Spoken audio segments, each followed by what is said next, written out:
तो भैया जैसा कि आप सभी को पता है कि बोर्ड एग्जाम में जो लॉन्ग क्वेश्चन आते हैं 5 नंबर वाले 4 प्रश्न आते हैं।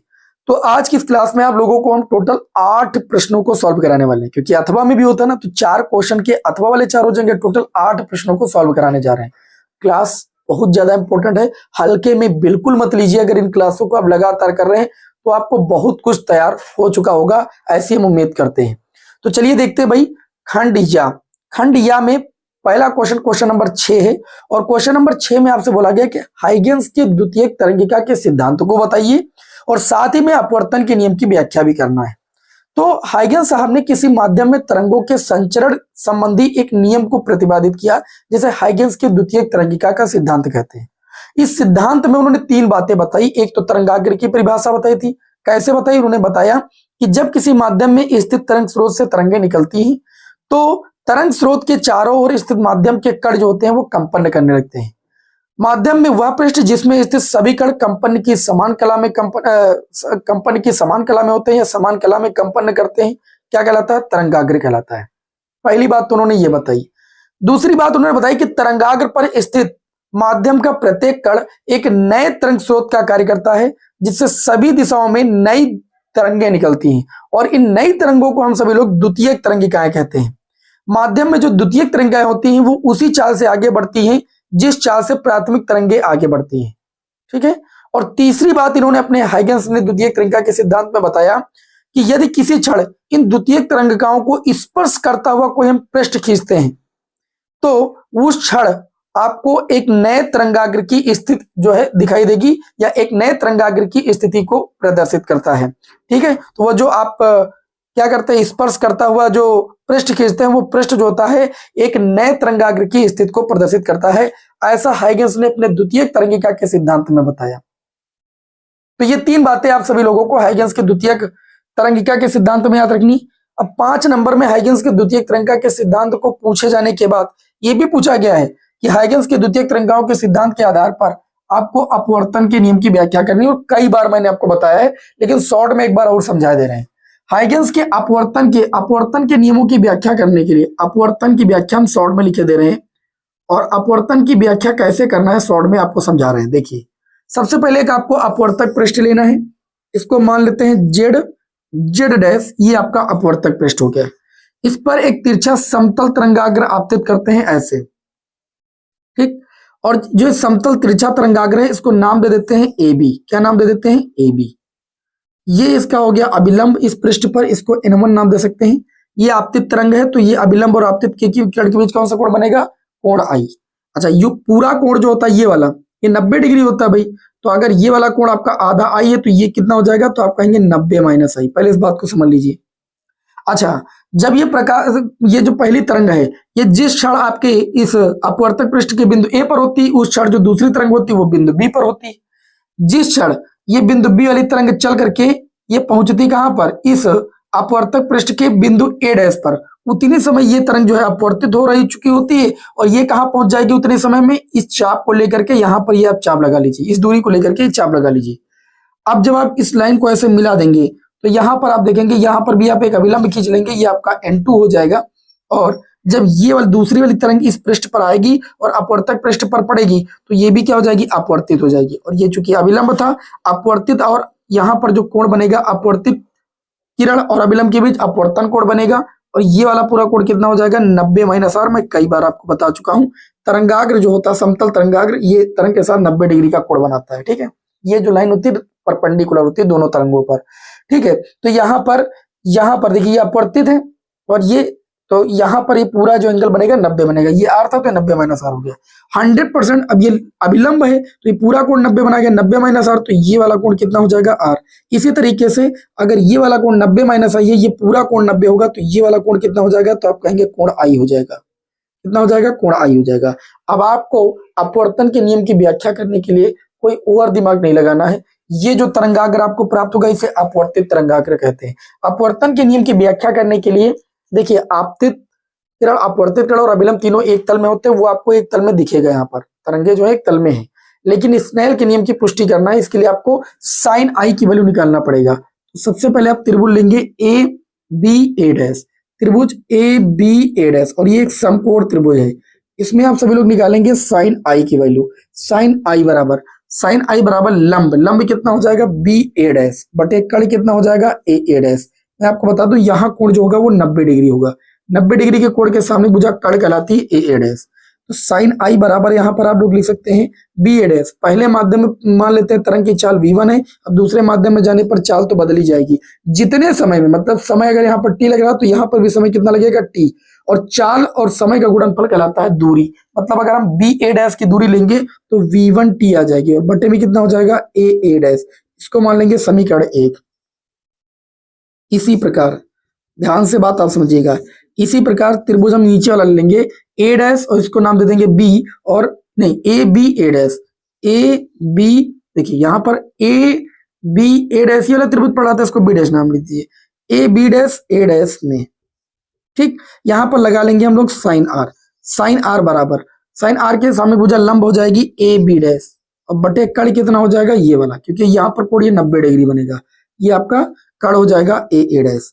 ए बी डैश की अगर हम बात करें तो ए बी डैश ये दूरी होगी, इसमें वेग v2 और समय t लग रहा है तो ये दूरी हो जाएगी v2t, क्योंकि दूरी बराबर चाल गुणे समय होता है, बटे में ए डैश। इसको मान लेंगे हम समीकरण 2। क्या मान लेंगे भाई समीकरण 2, और समीकरण 1 को 2 से कर देंगे भाग, समीकरण 1 भागे 2 से, तो ये आपको मिल जाएगा साइन आई बटे में आपका हो जाएगा साइन आर।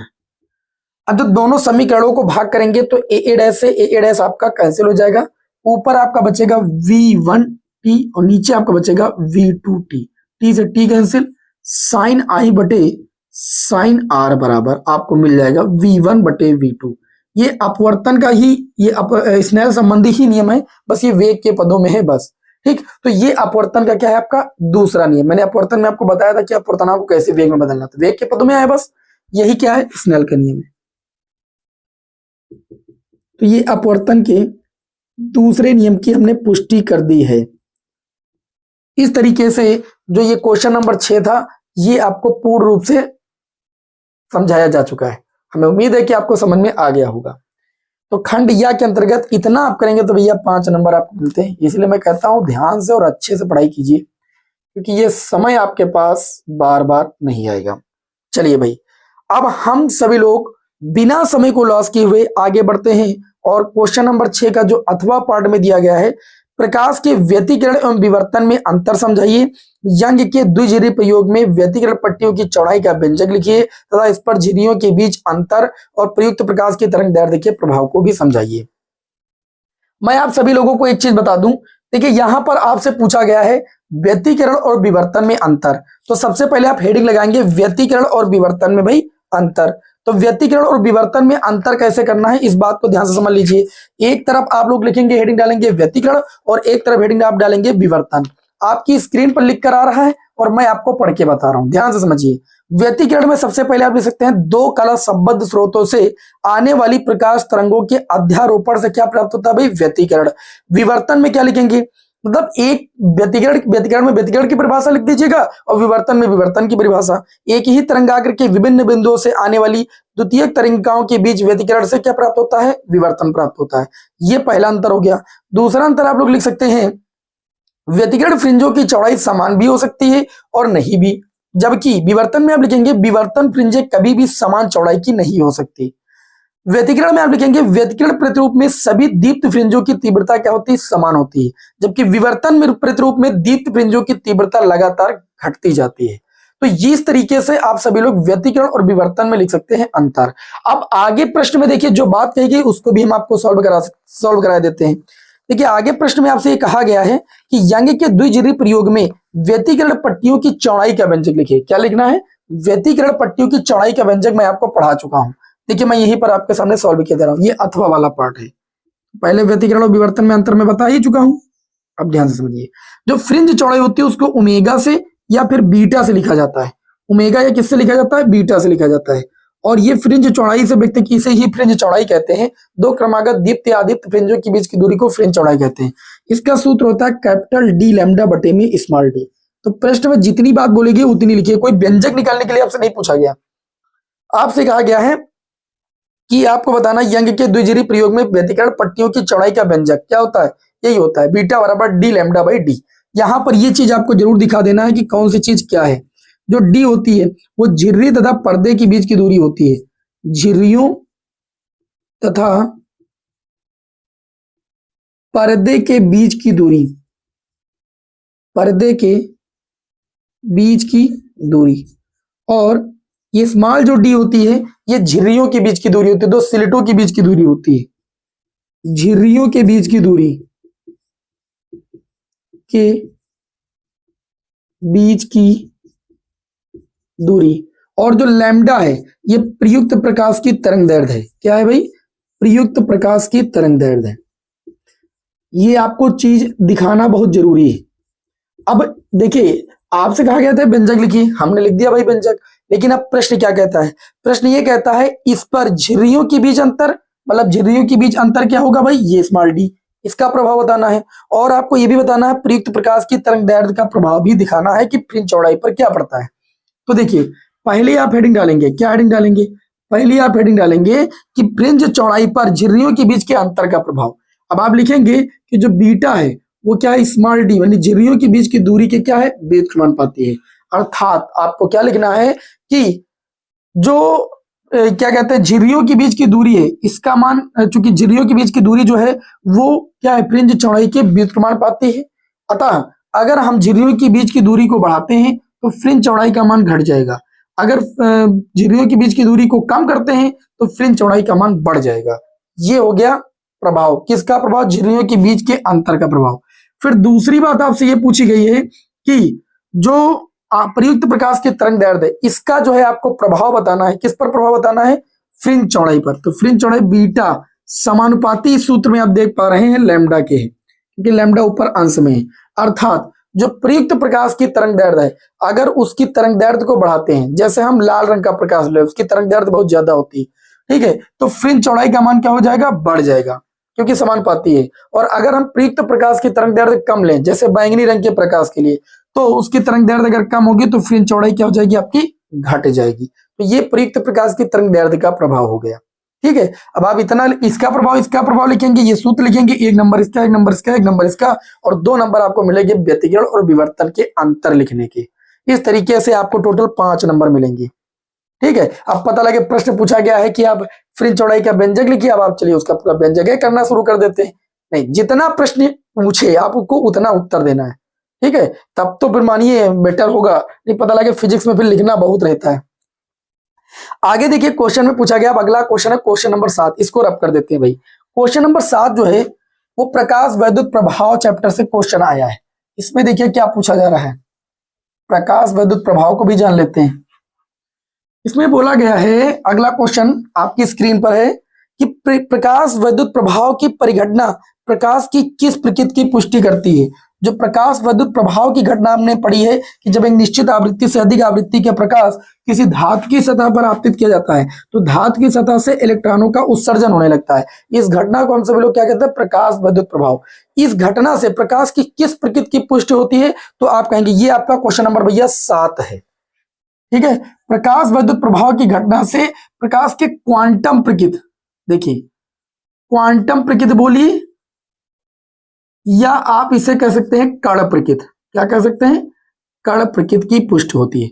प्रकाश वैद्युत प्रभाव की घटना से प्रकाश की क्वांटम प्रकृति या कण प्रकृति की पुष्टि होती है। ये हो गया उत्तर, जितना प्रश्न पूछा। फिर इसी में और भी पूछ रहा है आपसे कि प्रकाश वैद्युत उत्सर्जन से संबंधित आइंस्टीन समीकरण लिखिए। तो चलिए आइंस्टीन समीकरण को आपको अच्छे से हम समझा देते हैं। आइंस्टीन समीकरण, आइंस्टीन साहब ने क्या कहा कि जो प्रकाश होता है वह ऊर्जा के छोटे छोटे पैकेटों या बंडलों के रूप में चलता है। जो प्रकाश होता है ऊर्जा के छोटे छोटे पैकेटों या बंडलों के रूप में चलता है।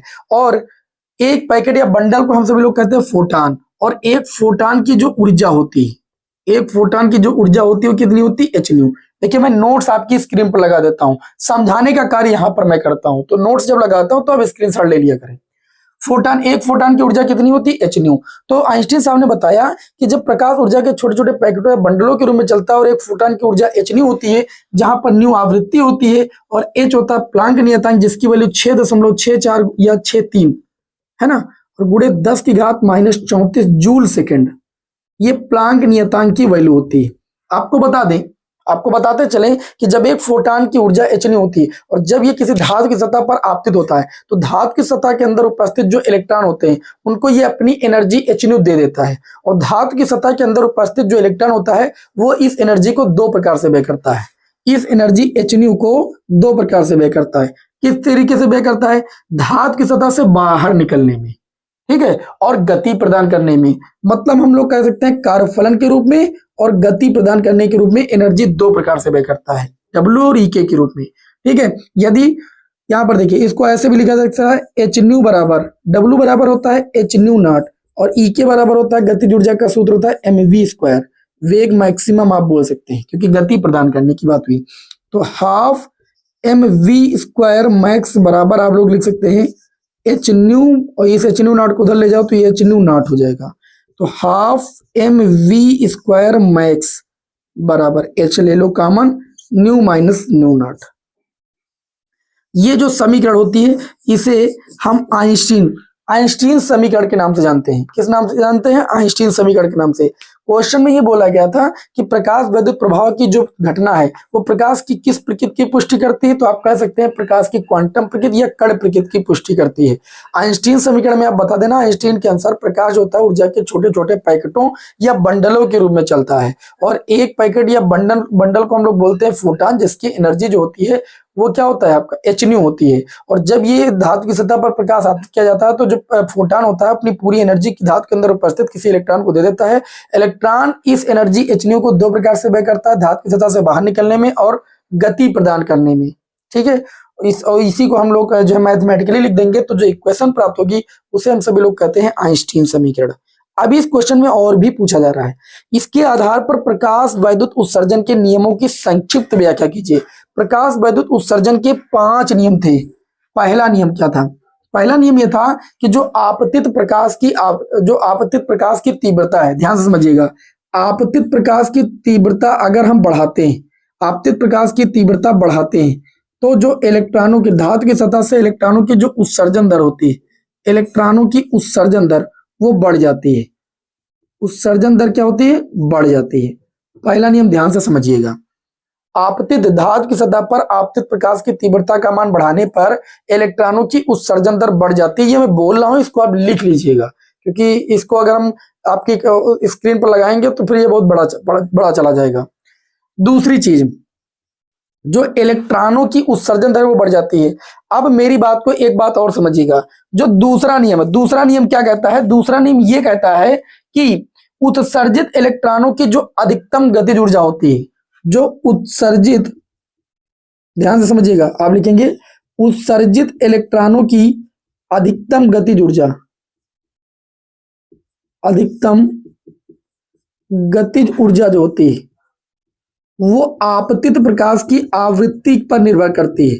इसका मतलब है अगर हम आपतित प्रकाश की आवृत्ति को बढ़ाते हैं तो उत्सर्जित इलेक्ट्रॉनों की अधिकतम गतिज ऊर्जा बढ़ जाती है, ठीक है। तो तीसरे नियम में आप लोग क्या लिखेंगे? तीसरे नियम में आप लिखेंगे आवृत्ति बढ़ाने पर, बस इसी की व्याख्या को तीसरे नियम में लिखते हैं, आवृत्ति बढ़ाने पर उत्सर्जित इलेक्ट्रॉनों की अधिकतम गतिज ऊर्जा जो होती है वो बढ़ जाती है। क्या आप लिखेंगे? तीसरे नियम में लिखेंगे आपतित प्रकाश की आवृत्ति बढ़ाने पर उत्सर्जित प्रकाश के इलेक्ट्रॉनों की जो गतिज ऊर्जा होती है वो क्या होती है भाई? बढ़ जाती है। ये जो गतिज ऊर्जा है वो क्या होती है भाई? बढ़ जाती है। ये तीसरा नियम है। अभी आपको यहीं पर नियम ना याद करा दिए तो कहना, बस आप ध्यान देते रहिए। चौथे नियम में आप सभी को पता है, यदि धातु की सतह पर आपतित प्रकाश की आवृत्ति एक निश्चित आवृत्ति से कम है, ठीक है, आपतित प्रकाश की आवृत्ति यदि देहली आवृत्ति से कम है, क्या है भाई? देहली आवृत्ति से कम है, देहली आवृत्ति से कम है, तो धातु की सतह से इलेक्ट्रॉनों का उत्सर्जन नहीं होगा, उत्सर्जन नहीं होगा, ठीक है। अगर धातु की सतह पर जो प्रकाश आपतित कर रहे हैं उसकी आवृत्ति एक न्यूनतम आवृत्ति से कम है अर्थात देहली आवृत्ति से कम है तो धातु की सतह से इलेक्ट्रॉनों का उत्सर्जन नहीं होगा। यह होता है प्रकाश वैद्युत प्रभाव का चतुर्थ नियम या आइंस्टीन समीकरण से प्रकाश वैद्युत प्रभाव के चतुर्थ नियम की व्याख्या। पांचवा नियम, जब धातु की सतह पर हम किसी प्रकाश को आपतित करते हैं तो हमने कहा ना कि फोटॉन के रूप में चलता है, फोटॉन अपनी एनर्जी इलेक्ट्रॉन को देता है, लेकिन आपको एक चीज बता दें, धातु की सतह पर जैसे ही प्रकाश को आपतित करते हैं तुरंत इलेक्ट्रॉनों का उत्सर्जन होने लगता है। क्यों? क्योंकि जो एनर्जी होती है तुरंत इलेक्ट्रॉन लेकर के तुरंत जो है उत्सर्जन में लगा देता है। तो हम ये चीज कह सकते हैं कि इलेक्ट्रॉनों की उत्सर्जन में कोई समय पश्चता नहीं होती है, समय पश्चता नहीं होती, अर्थात कोई समय नहीं लगता है। जैसे ही धातु की सतह पर प्रकाश को आपतित करते हैं तुरंत धातु की सतह से इलेक्ट्रॉनों का उत्सर्जन होने लगता है। अब पांचों नियम याद करने का तरीका क्या? पहला तो तीव्रता अपने दिमाग में बैठा लीजिए, दूसरी आवृत्ति। तीव्रता बढ़ाने पर इलेक्ट्रॉनों की उत्सर्जन दर बढ़ती है और आवृत्ति बढ़ाने पर इलेक्ट्रॉनों की उत्सर्जन दर नहीं बढ़ती, क्योंकि उत्सर्जन दर आपतित प्रकाश की तीव्रता पर निर्भर करती है और इलेक्ट्रॉनों की जो अधिकतम गतिज ऊर्जा होती है वो आवृत्ति पर निर्भर करती है। ये दूसरा नियम हो गया। और तीसरे नियम में लिखना है कि अगर हम आपतित प्रकाश की आवृत्ति बढ़ा रहे हैं तो इलेक्ट्रॉनों की अधिकतम गतिज ऊर्जा बढ़ जाएगी। तीसरे नियम में लिख देना है इसी को बढ़ा करके। और चौथे नियम में आपको लिखना है कि अगर आपतित प्रकाश की आवृत्ति न्यूनतम आवृत्ति से कम है तो धातु की सतह से इलेक्ट्रॉनों का उत्सर्जन नहीं होगा। पांचवें में लिखना है आपको कि धातु की सतह पर आपतित प्रकाश और इलेक्ट्रॉनों के उत्सर्जन के बीच में कोई भी समय पश्चता नहीं होती, कोई भी प्रकार का समय नहीं लगता। जैसे धातु की सतह पर प्रकाश को आपतित किया जाता है तुरंत धातु की सतह से इलेक्ट्रॉनों का उत्सर्जन होने लगता है। हम उम्मीद करते हैं कि आप सभी लोगों को यह क्वेश्चन समझ में आ गया होगा। अब हम बिना समय को लॉस किए हुए आगे बढ़ेंगे और आगे अगला क्वेश्चन देखेंगे हम सभी लोग, न्यूक्लियन से क्या तात्पर्य है। हम सभी लोग जानेंगे न्यूक्लियन से भैया क्या तात्पर्य है। देखिए मैं आप लोगों को पहले भी बता चुका हूं, जो नाभिक के अंदर उपस्थित प्रोटॉन और न्यूट्रॉन होते हैं उन्हीं को हम सभी लोग सम्मिलित रूप से न्यूक्लियन कहते हैं। अब 5 नंबर का क्वेश्चन है तो जाहिर सी बात है इतनी बात तो पूछेगा नहीं, इसके अलावा भी कुछ बात पूछेगा, इसके अलावा भी भैया बहुत सारी बातें पूछेगी। और ध्यान से आप सभी लोग मेरी बातों को समझिएगा, 5 नंबर वाले क्वेश्चनों को हल्के में बिल्कुल भी मत लीजिए। देखिए अगले क्वेश्चन में पूछा गया है कि न्यूक्लियन से आप क्या समझते हैं। ठीक है, न्यूक्लियन से आप क्या समझते हैं। ये क्वेश्चन नंबर कौन सा है आपका, ये 7वें का अथवा पार्ट है। सबसे पहले तो ये पूछा गया है कि न्यूक्लियन से आप क्या समझते हैं। तो आप सभी लोग लिख सकते हैं कि नाभिक के अंदर उपस्थित जो प्रोटॉन और न्यूट्रॉन है इन्हीं को सम्मिलित रूप से न्यूक्लियन कहते हैं। इसके बाद ये भी पूछा गया है कि नाभिक की द्रव्यमान संख्या क्या होती है। नाभिक में उपस्थित जो प्रोटॉन होते हैं, ठीक है, प्रोटॉन और न्यूट्रॉनों की संख्या को हम लोग क्या कहते हैं भाई, द्रव्यमान संख्या कहते हैं। अब मेरी बात को थोड़ा सा, द्रव्यमान संख्या तो सब कोई जानता है। उसके बाद अगर हम बात करें तो प्रश्न में ये पूछा गया है आपसे कि आप मुझे ये बताइए कि नाभिक की द्रव्यमान संख्या और त्रिज्या में संबंध क्या होता है। नाभिक की द्रव्यमान संख्या, मतलब द्रव्यमान संख्या को किससे लिखते हैं मैं आपको पहले ही समझा दूं। नाभिक की द्रव्यमान संख्या को लिखा जाता है ए से। किससे लिखा जाता है, ए से। तो नाभिक की द्रव्यमान संख्या और नाभिक की त्रिज्या में संबंध क्या होता है। मैं आपको यहाँ पर देखिए 2 डेरिवेशन कराऊंगा क्योंकि 2 बातें पूछी गई। तो मतलब हम ये चीज कह सकते हैं कि आर व ए में संबंध आपको सबसे पहले प्रश्न में निकालने के लिए बोला गया है। देखो कितना आसान तरीके से मैं आपको संबंध ज्ञात करना बताता हूँ। विभिन्न प्रयोगों से ज्ञात हुआ कि जो नाभिक का आयतन होता है, नाभिक का जो आयतन होता है नाभिक में उपस्थित न्यूक्लियनों की संख्या के क्या होता है, समानुपाती होता है। नाभिक का आयतन को V से लिखते हैं, वो नाभिक में उपस्थित न्यूक्लियनों की संख्या मतलब द्रव्यमान संख्या के समानुपाती होता है। क्योंकि न्यूक्लियनों की संख्या को ही हम क्या कहते हैं, द्रव्यमान संख्या कहते हैं। अब मैं आपको बता दूं, यदि नाभिक की त्रिज्या R हो, नाभिक की त्रिज्या कितनी हो, R हो, बहुत ध्यान समझिएगा। तो सब कोई जानता है नाभिक गोलाकार आकृति का होता है, अर्थात जो नाभिक का आयतन हो जाएगा वो कितना हो जाएगा, तो आप कहेंगे 4/3 पाई आर क्यूब हो जाएगा। कितना हो जाएगा, 4/3 पाई आर क्यूब। मैं वही यहां पर करने जा रहा हूं। तो यहां पर वॉल्यूम लिखा है, यहां पर हम लोग लिख लेंगे V के स्थान पर 4/3 पाई आर क्यूब समानुपाती A। जब समानुपाती का चिन्ह लगा है तो नियतांक लिखो, चाहे लिखो 4/3 पाई, ये क्या नियतांक ही तो है, तो इसको ऐसे भी लिखा जा सकता है R क्यूब समानुपाती A। क्यूब उधर जाएगा तो R समानुपाती A की पावर 1/3। अच्छा, समानुपाती का चिन्ह हटाएंगे तो यहाँ नियतांक आ जाएगा R0, ये हो जाएगा A की पावर 1/3। मैं आपको एक चीज बता दूं, जहां पर जो ये R0 है ये एक क्या है, आपका नियतांक है। क्या है, आपका एक नियतांक है और इस नियतांक की वैल्यू प्रयोगों द्वारा निकाली गई है। इसका मान 1.2 इंटू 10⁻⁻15 मीटर लगभग प्रयोगों द्वारा ज्ञात किया गया। ये मैं नहीं बता रहा हूं, ठीक है। अच्छा, तो यहां पर ध्यान से समझिएगा, नाभिक की जो त्रिज्याएं होती है उनको फर्मी में लिखा जाता है। एक फर्मी बराबर 10⁻⁻15 मीटर होता है। तो हम इसको लिख सकते हैं आर बराबर, आर नॉट की वैल्यू रखेंगे 1.2 और इसको रखेंगे फर्मी, और ए की पावर 1/3 यहां पर लिख सकते हैं फर्मी। अब यहां पर जो रिलेशन आपके सामने निकल के आया है, ये पहले प्रश्न का आपका जो प्रश्न पूछा गया उसका जवाब है। प्रश्न में ये पूछा गया कि न्यूक्लियन किसे कहते हैं, तो नाभिक में उपस्थित सम्मिलित रूप से प्रोटॉन और न्यूट्रॉन को न्यूक्लियन कहते हैं। द्रव्यमान संख्या न्यूट्रॉनों प्रोटॉनों की संख्या के योग को हम लोग द्रव्यमान संख्या कहते हैं। अब ये पूछा गया था कि जो नाभिक की त्रिज्या है वो द्रव्यमान संख्या से किस प्रकार संबंधित होती है, ये भी मैंने बता दिया। ये तो पूछा गया ना, नाभिक की द्रव्यमान संख्या और त्रिज्या में संबंध, ये मैंने निकाल लिया। दर्शाइए कि नाभिक का घनत्व द्रव्यमान संख्या पर निर्भर नहीं करता है, ये भी आपको दिखाना है। तो आपको अगली हेडिंग डालना है, नाभिक का घनत्व द्रव्यमान संख्या पर कैसे निर्भर नहीं करता है। अगली हेडिंग लगा लीजिएगा, नाभिक का घनत्व, नाभिक का घनत्व। चलिए भाई, नाभिक का घनत्व आपको ज्ञात करना बताते हैं। मैं आपको एक चीज बता दूं, अगर मैं एक चीज ये कह दूं कि जो नाभिक में उपस्थित न्यूक्लियन होता है, न्यूक्लियन मतलब प्रोटॉन या न्यूट्रॉन, अगर हम एक न्यूक्लियन का द्रव्यमान मान लें, यदि एक, बहुत ध्यान से मेरी बात को समझिएगा, एक न्यूक्लियन का द्रव्यमान स्मॉल m हो, तो नाभिक का जो कुल द्रव्यमान होगा, कुल द्रव्यमान, देखिए नाभिक का कुल द्रव्यमान लिखेंगे हम कैपिटल ए से। वो कैपिटल ए बराबर जो जाएगा एक न्यूक्लियन का द्रव्यमान गुणे द्रव्यमान संख्या। जितनी द्रव्यमान संख्या होगी उसको एक न्यूक्लियन के द्रव्यमान से गुणा कर देंगे तो नाभिक का क्या आ जाएगा, कुल द्रव्यमान आ जाएगा कि नहीं आ जाएगा। ये बात आप मानते होंगे, मैं उम्मीद करता हूं, ठीक है। अब मेरी बात को ध्यान से समझिएगा। अच्छा, नाभिक का अगर हम लोग निकालें आयतन, नाभिक का आयतन, नाभिक का आयतन क्यों निकालेंगे, क्योंकि घनत्व बराबर होता है द्रव्यमान बटे आयतन। तो नाभिक का आयतन होता है 4/3 पाई आर क्यूब। v बराबर ये आपका हो जाएगा 4/3।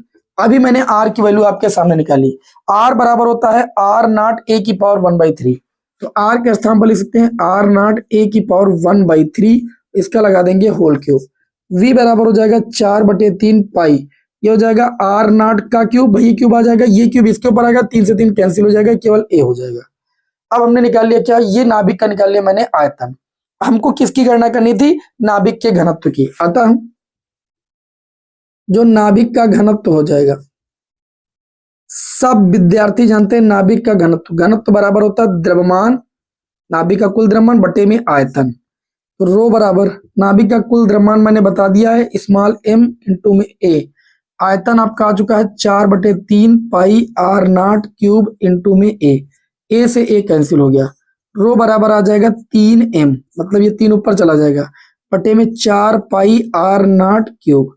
इस सूत्र में ये बताइए क्या द्रव्यमान संख्या है, a है, कहीं पर इस सूत्र में a नहीं दिख रहा है। इस सूत्र से ये पता चल रहा है कि जो नाभिक का घनत्व है, नाभिक का घनत्व उसकी द्रव्यमान संख्या पर निर्भर नहीं करता है।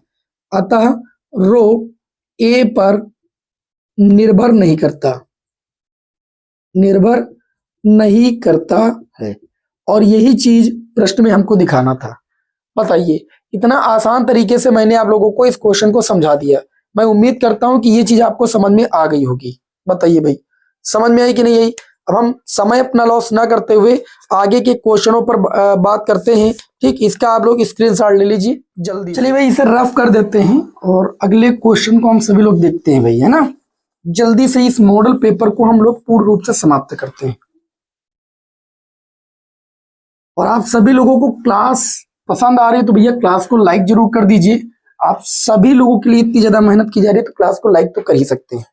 चलिए देखते हैं भाई, अगले प्रश्न में आपसे क्या बोला जा रहा है। अगले प्रश्न में आपसे ये बोला जा रहा है, देखिए अगला प्रश्न, ट्रांसफार्मर किस सिद्धांत पर कार्य करता है। तो जो ट्रांसफार्मर होता है वो अननोन पीरियड के सिद्धांत पर कार्य करता है। अननोन पीरियड का सिद्धांत क्या कहता है कि पास रखी 2 कुंडलियों में अगर एक कुंडली में धारा के मान में हम परिवर्तन करते हैं तो पास रखी जो दूसरी कुंडली होती है उसमें क्या उत्पन्न हो जाता है, एक प्रेरित वैद्युत वाहक बल उत्पन्न हो जाता है। जिसकी वजह से एक धारा बहती है, जिसे प्रेरित धारा कहते हैं। ठीक है, तो क्वेश्चन नंबर 8 में पहले ये पूछा गया ट्रांसफार्मर किस सिद्धांत पर कार्य करता है, तो आपको उत्तर देना है अन्योन्य प्रेरण के सिद्धांत पर कार्य करता है।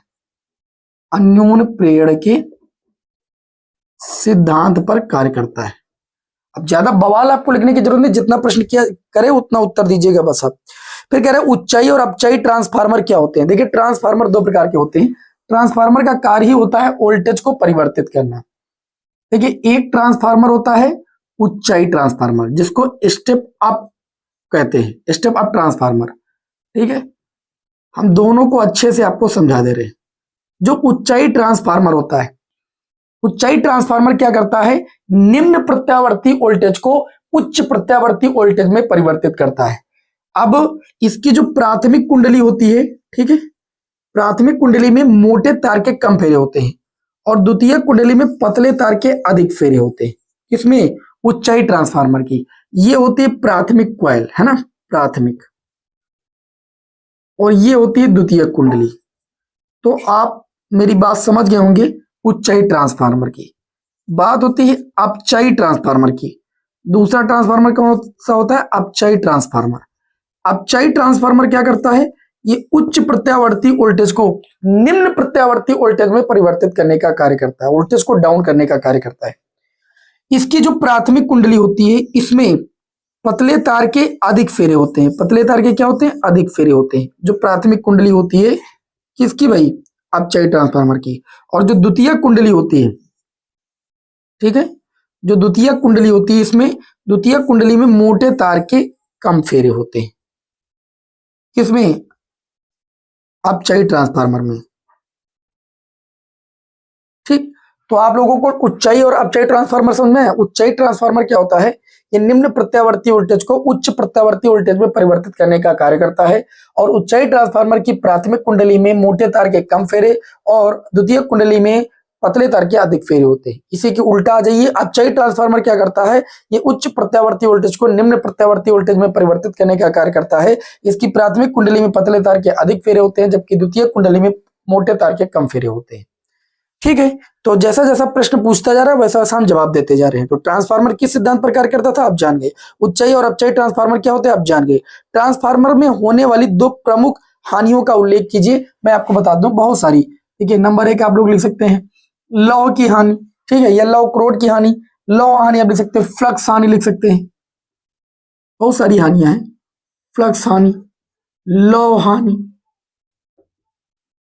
ठीक, डिटेल से लिखना चाहे तो आप लिख सकते हैं, और शैथिल्य हानि। मैं आपके सामने 3 प्रकार की हानियां लिख रहा हूं ट्रांसफार्मर में ये होने वाली हानियां हैं। अच्छा, फ्लक्स हानि क्या होती है, प्राथमिक और द्वितीय कुंडली में जब युग्मन सही ना हो पाने के कारण प्राथमिक कुंडली से संबद्ध जो चुंबकीय फ्लक्स होता है वो द्वितीय कुंडली से पूर्णतः संबद्ध नहीं हो पाता है, जिस कारण से क्या होता है भाई, फ्लक्स हानि होती है। लौ हानि और शैथिल्य हानि। लौ हानि को जान लीजिए, ट्रांसफार्मर की क्रोड में उत्पन्न भंवर धाराओं के कारण ऊष्मा के रूप में जो हानि होती है उसे हम सभी लोग कहते हैं लौ हानि।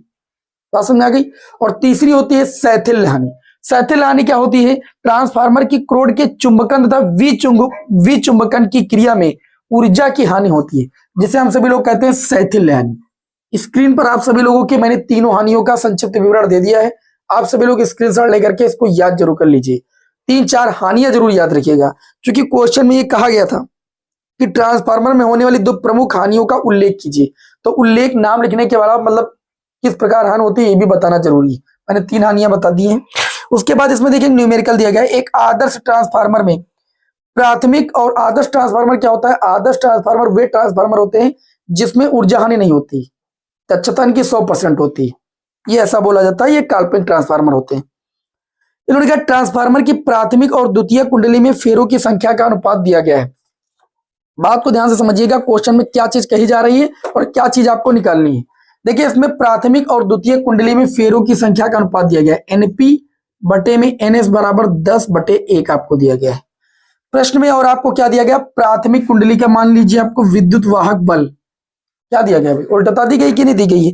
आपसे प्रश्न में कहा जा रहा है तथा प्राथमिक कुंडली में 220 वोल्ट की आपूर्ति है, मतलब EP, P का मतलब प्राइमरी वोल्टेज हो गया, और प्रतिरोध है सेकेंडरी कॉइल का आपको प्रतिरोध दिया गया REC 220 वोल्ट हो गया, और RS को अच्छे से लिख देते हैं ना, EP बराबर 220 वोल्ट और प्रतिरोध RS सेकेंडरी कॉइल है ना, ये दिया गया है। द्वितीय कुंडली 220 ओम के प्रतिरोधक से जुड़ी है, RS बराबर आपको दिया गया है 220 ओम का प्रतिरोध दिया गया है।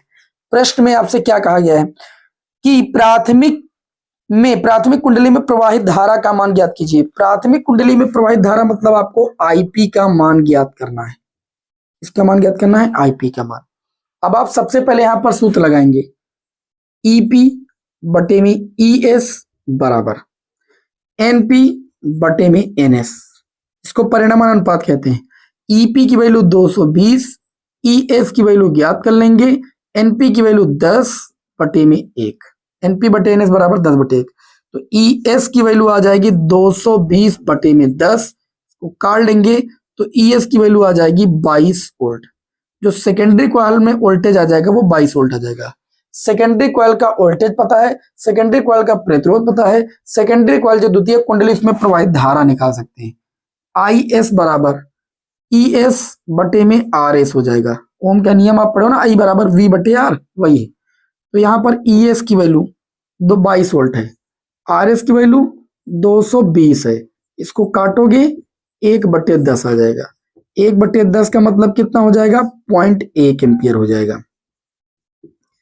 अब देखिए प्रश्न आपसे क्या कह रहा है, आपसे प्राथमिक कुंडली में प्रवाहित धारा की बात की गणना करना है।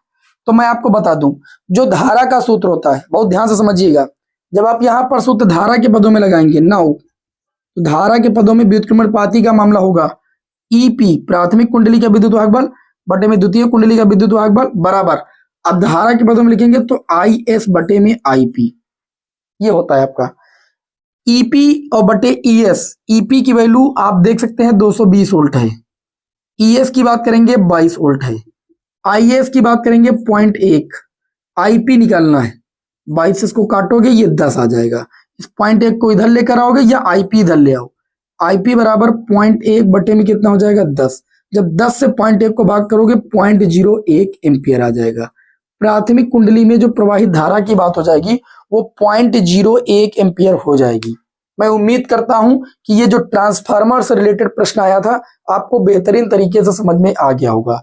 इसका आप स्क्रीनशॉट ले सकते हैं और आगे देखते हैं इसके अथवा वाले पार्ट को। अथवा वाले पार्ट में ये बोला गया है कि संधारित्र क्या होते हैं, पूछा गया है कि संधारित्र क्या होते हैं। भैया बहुत अच्छे से इसको हम समझा दे रहे हैं, संधारित्र क्या होते हैं। देखिए जो संधारित्र होता है वो किसी भी प्रकार के दो चालकों का युग्म होता है।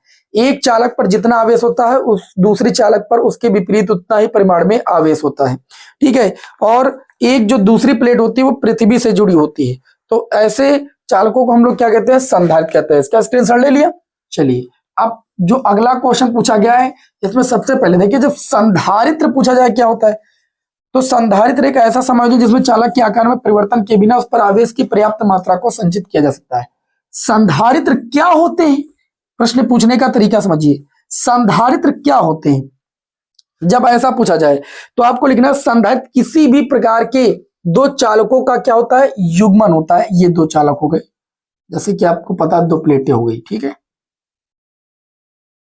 एक प्लेट पर जितना आवेश होता है प्रेरण के कारण परिमाण के में विपरीत उतना ही आवेश दूसरी प्लेट पर होता है।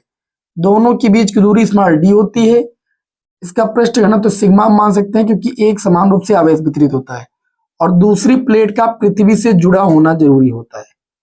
ये होते हैं भाई संधारित्र।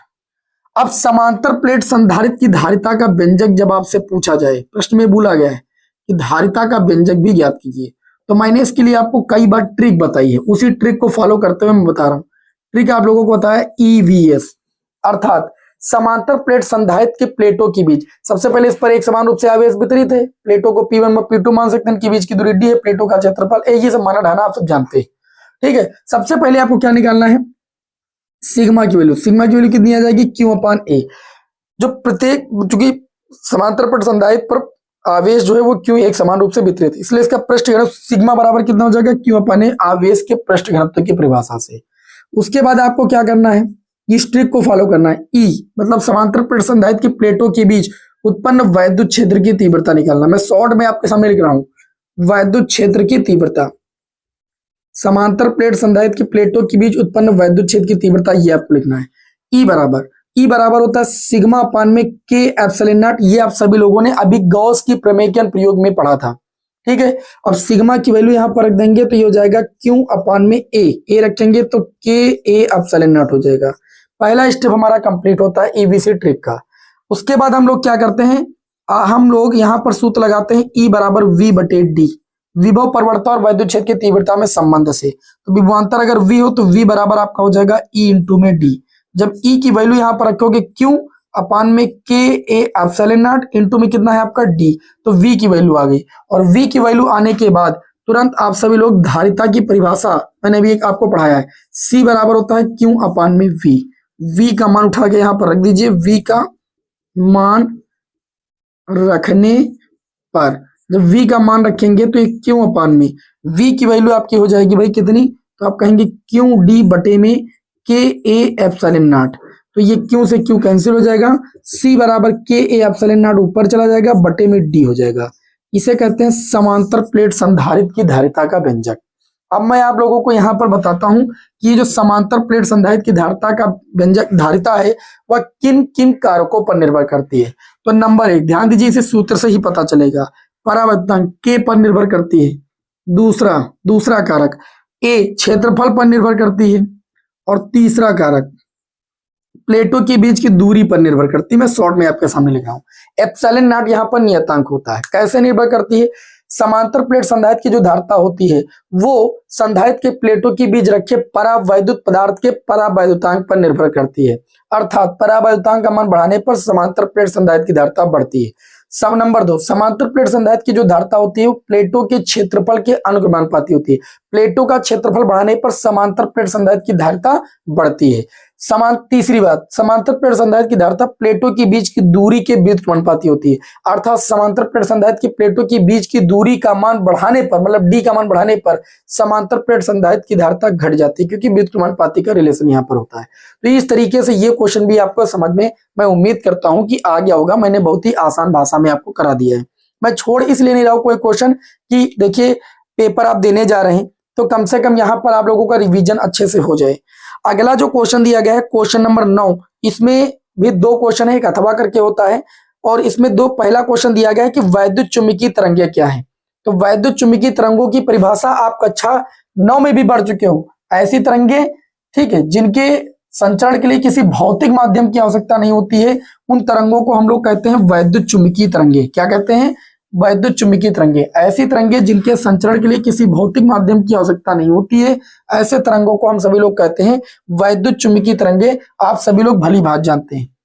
तो ये परिभाषा भी ले सकते हैं और एक परिभाषा मैं आपको और भी बता चुका हूं, वैद्युत चुंबकीय तरंगे। अभी के लिए यही आप लोग याद रखिए कि ऐसी तरंगे जिनके संचरण के लिए किसी भौतिक माध्यम की आवश्यकता नहीं होती है, वैद्युत चुंबकीय तरंगे कहलाती हैं। और साथ में पूछा गया वैद्युत चुंबकीय तरंगों के प्रमुख गुणों का संक्षिप्त वर्णन कीजिए। तो प्रमुख गुणों में अगर हम बात करें तो जो वैद्युत चुंबकीय तरंगे होती हैं वो त्वरित आवेश द्वारा उत्पन्न होती है।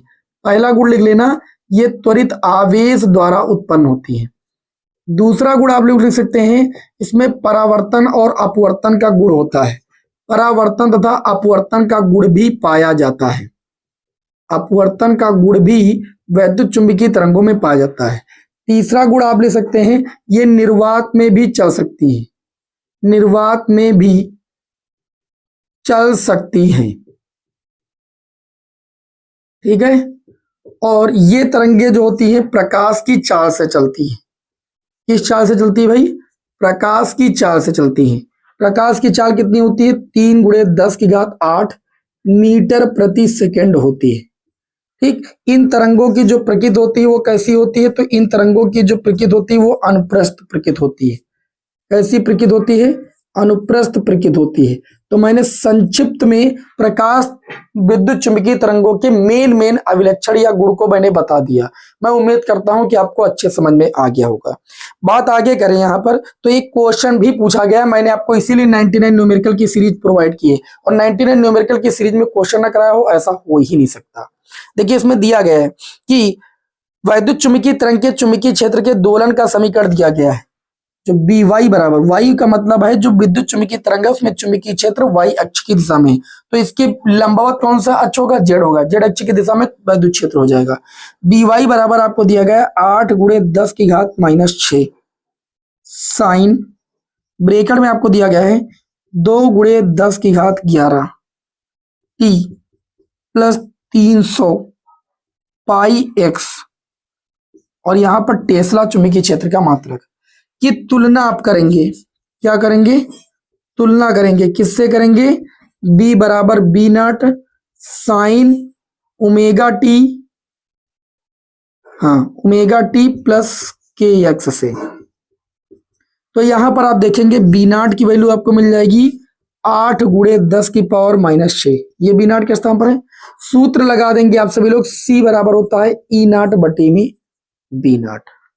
आप वैल्यू अगर निकालना चाहेंगे यहां से B नॉट की वैल्यू, तो B नॉट बराबर आपका आ जाएगा E नॉट बटे C, E नॉट बटे में C।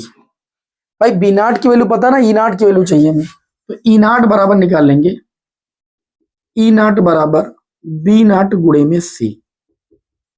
B नॉट की बात करें तो B नॉट की वैल्यू 8 × 10 की घात -6, C की वैल्यू है 3 × 10 की घात 8, मल्टीप्लाई कर दीजिए 8 त्रिक 24 × 10 की घात 2, ये आ गई विद्युत क्षेत्र की तीव्रता वोल्ट प्रति मीटर।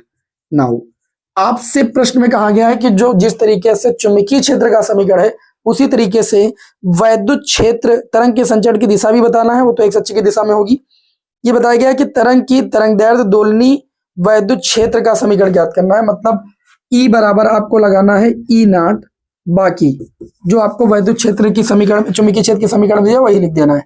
E नॉट की वैल्यू आ गई है 24 × 10 की घात 2, और फिर साइन, बाकी कुछ नहीं सोचना, यहीं से उठा के रख देना है 2 × 10 की घात 11 टी, है ना, और प्लस 300 पाई एक्स। इस तरीके से वैद्युत क्षेत्र का समीकरण निकाला जाता है। कई बार बता चुका, वोल्ट प्रति मीटर जो चुंबकीय क्षेत्र की तीव्रता का मात्रक होता है वो पीछे लिखना नहीं भूलना। और जो देखिए एक चीज बता दें, वैद्युत चुंबकीय तरंग का मैंने आपके सामने आरेख भी खिंचवाया था, ऐसे ऐसे ऐसे, याद होगा। अगर ऊपर आपका चुंबकीय क्षेत्र है तो जेड अक्ष की दिशा में आपका वैद्युत क्षेत्र होगा, फिर ये उधर जाएगा, फिर इधर आएगा, इस तरीके से। तो तरंग संचरण की दिशा जो होगी वो एक्स अक्ष की दिशा में होगी। और चुंबकीय क्षेत्र वैद्युत क्षेत्र क्या होते हैं, एक दूसरे के परपेंडिकुलर होते हैं। ये वाई अक्ष की दिशा होती है तो ये जेड अक्ष की दिशा, मतलब चुंबकीय क्षेत्र और वैद्युत क्षेत्र एक दूसरे के हमेशा परपेंडिकुलर होते हैं। इसलिए इन तरंगों की प्रकृति कैसी होती है, अनुप्रस्थ प्रकृति होती है।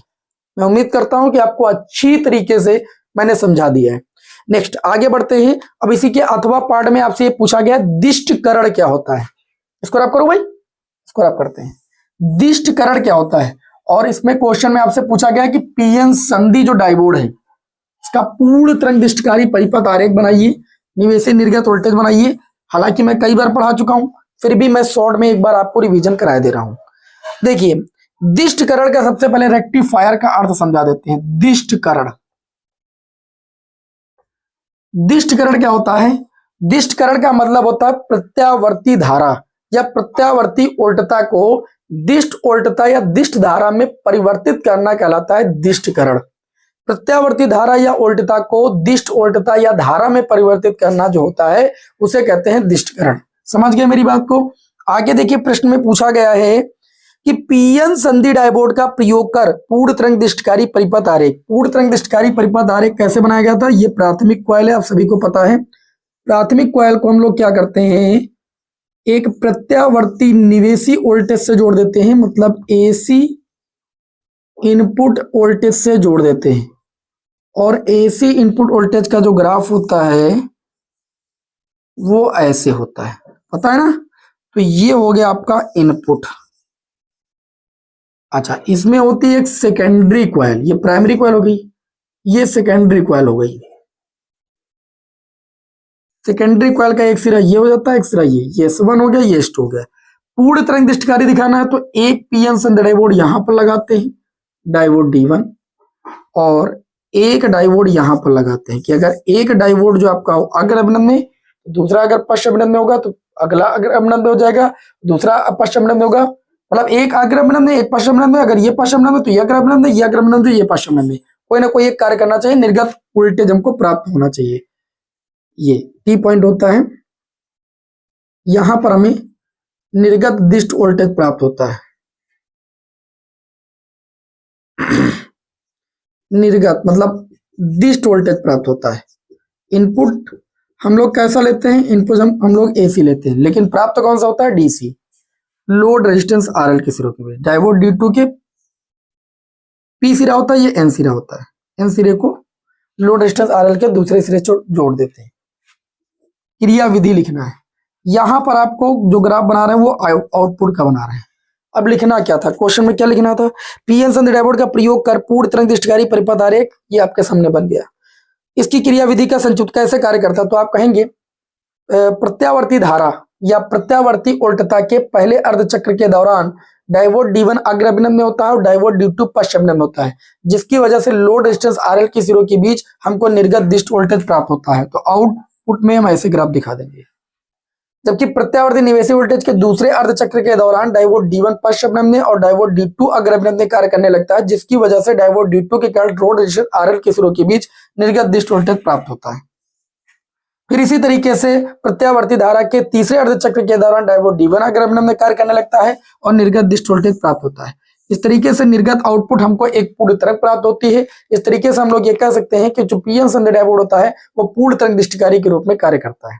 तो ये आउटपुट का ग्राफ बन गया, ये इनपुट का ग्राफ बन गया। क्वेश्चन में क्या पूछा गया था, निवेशी और निर्गत धारा का विभव या धारा का ग्राफी निरूपण कीजिए। तो ये आपके सामने मैंने निरूपण कर दिया, ये परिपथ आरेख बना दिया, क्रिया विधि को भी समझा दिया मैंने। इससे ज्यादा बवाल नहीं लिखना रहता है। इस तरीके से आज की इस क्लास में मैंने आप सभी लोगों को ये पूरा मॉडल पेपर हल कराया। मैं उम्मीद करता हूं कि आपका जो पेपर होगा बहुत ही बेहतरीन तरीके से होगा। क्लास को लाइक कर दीजिए, फिर मिलते हैं आपको। जय हिंद, वंदे मातरम।